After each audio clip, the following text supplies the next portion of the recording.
Well, guys, I just paid my ConEd bill, and it is so much money. I smell a scam. Something is amiss. And now I'm out here contemplating turning tricks. But with my knees and my market value, what would that get me? Nothing. Quarters. I'm sorry. I can't. I feel a spiral coming. Let's cook. What is on the menu, you ask? Well, it is a ragu, or as most people call it, a bolognese sauce.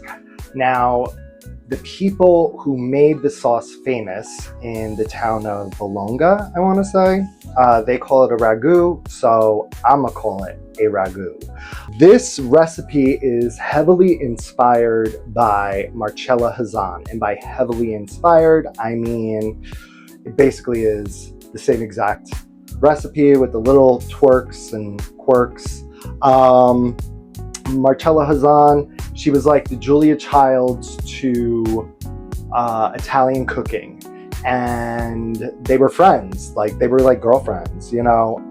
Could you imagine like the both of them partying, drinking wine, cooking food together? Like bomb, like goals. Let's look at the ingredients, shall we?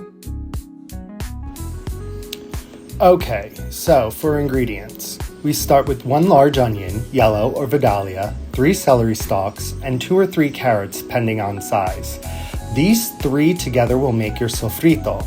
Now, I've slept with enough Frenchmen to call it a mirepoix. Ooh, what if I locked down a French diplomat? Something to manifest. Oh, sorry guys, I digress. Next, we have the meat. Now, traditionally, the recipe calls for 1 pound of chopped pork and 1 pound of chopped chuck beef. Now, as you can see, my chuck beef is not so chopped. That's okay, because I'm going to cut it up and it will break down while the sauce is cooking. This sauce is going to simmer for 4 hours, so I'm not worried about the style of meat. I'm also going to get the oiled flavored by using this copa. This is completely optional. It just was about to go bad in my fridge, and we don't let things go to waste in this kitchen. For my Jewish and Muslim peeps, feel free to swap out the pork for lamb, turkey, chicken, or goat. That's applicable for anybody with dietary restrictions. You're going to need fresh parm. If you're purchasing grated cheese and it is not refrigerated, it's not cheese. Baby, that is sawdust. I'm not playing. You're also going to need a can of steamed plum tomatoes, a pinch of fresh nutmeg, and 1 cup of red or white wine, and a cup of milk. I'm using red because it pairs well with red meats. And you're also going to need 1 to 1.5 tablespoons of tomato paste and some olive oil to start. For pasta, something tubular or long and flat. Do not, I repeat, do not use penne. I get it. It's hard being a bad bitch all the time, but using penne will desecrate this meal. I've been through enough trauma. When we start combining the sauce and pasta together, we're going to need some butter and pasta water, but we'll cross that bridge when we cross it. You're going to want to cut your veggies to little bite-sized pieces. Let me know in the comments section if you'd like a tutorial on cutting veggies. I mean, I'm not going to do it, but who knows? I'm curious. As a pillar to all communities, it is my duty to give you all this PSA. This stallion to the left, this is your one-night stand, or BF for the experienced hoe. He'll show you a great time, but will eventually blow you out, causing a chronic fear of sneezing for fear of an incident. This guy to your right, he's your boyfriend. Sustainable, employed, holds the door for you, holds your hand in front of other people. You're welcome in advance. Now back to chopping.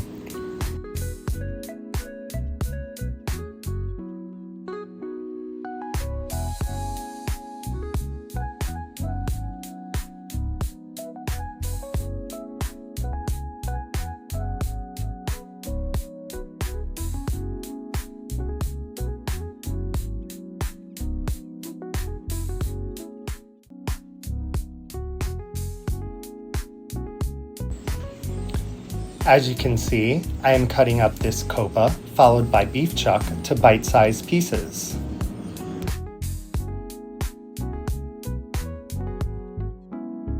On medium-high, in a large heavy-bottomed pot, you add your oil, get it hot, then add the meat. Get your heads out of the gutters. I am talking about the sauce, guys. Once the copa is cooked, remove these little guys and set them aside. Next, we add our threesome to the pot. We're going to season. Becky, Rebecca, season your food. Cook these guys down for 4 to 8 minutes. Once your onions are translucent, we're going to add the tomato paste. You just want to make sure that everything in the pot is covered evenly in the paste.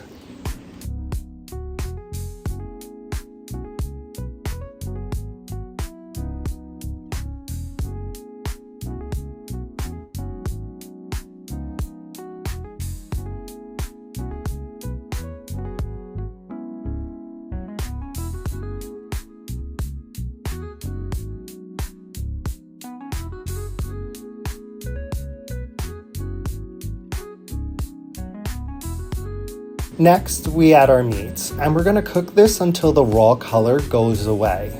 Now, once that process has been completed, you're going to add the wine because the meat is thirsty. And cook this until the wine is halfway evaporated before adding your milk.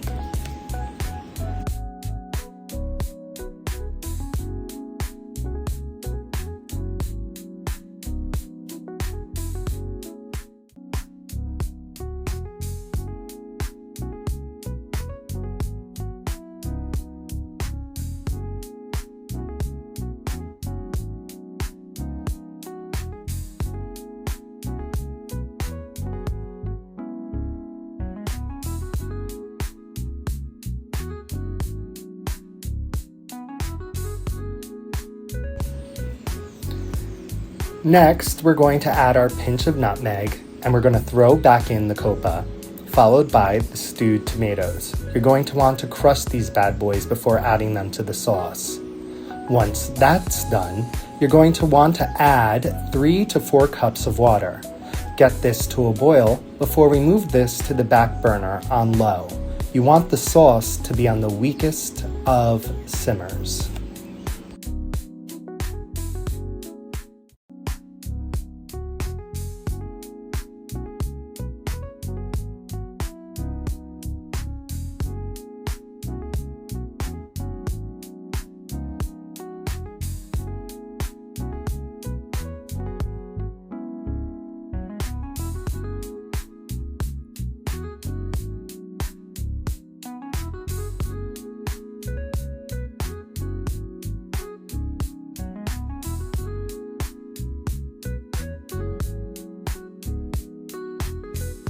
Once simmering, periodically during this whole 4-hour process, you're going to want to skim any excess fat from the top of the sauce. In a pot of heavily seasoned boiled water, throw your pasta in and cook the pasta according to the directions, but deduct 2 to 3 minutes. We want this al dente.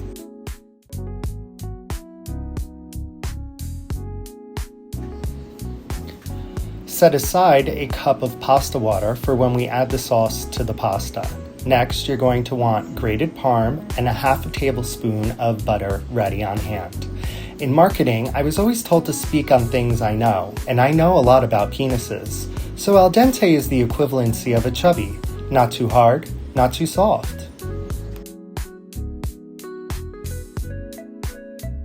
Putting it all together, we're going to grab a ladle and add a hunking cup of sauce to the pan before adding some pasta water to loosen the sauce up, and this will also help the sauce adhere to the pasta. Grab your pasta and throw that right into the pan and stir around. When talking about the sauce to pasta ratio, it is worth noting that the sauce is the condiment, not the star. So yes, you want sauce, but not so much as to cover up your pasta completely.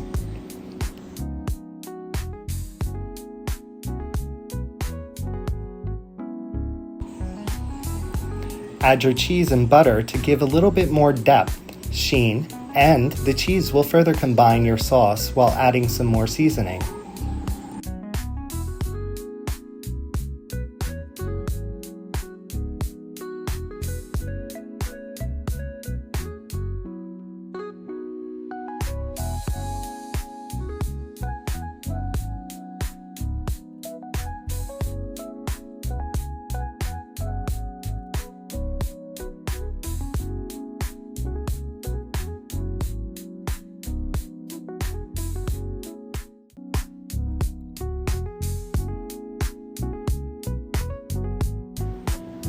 For plating, add a little bit more butter, some grated cheese, and some chopped parsley, because I'm pretentious like that.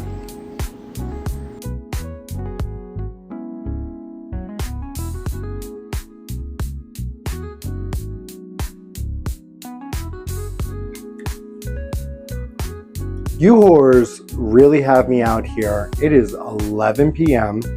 It is way past my bedtime. Regardless, here's the finished product. Ow, ow, ow. It's hot. Careful. I already tasted the sauce. But when I tell you, this is... You know when you like do something yourself and you're like, you know what? Sometimes I like surprise myself. This is one of these moments. So,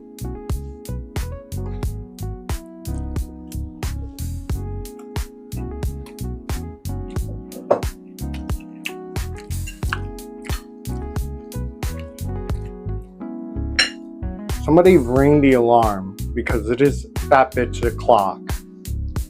I'm about to go ham on this. Now, you saw that I only used a portion of the sauce.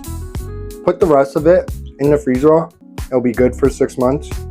This is my first video. I hope you enjoyed it. Thank you so much for hanging out with me. And remember, Joey loves you.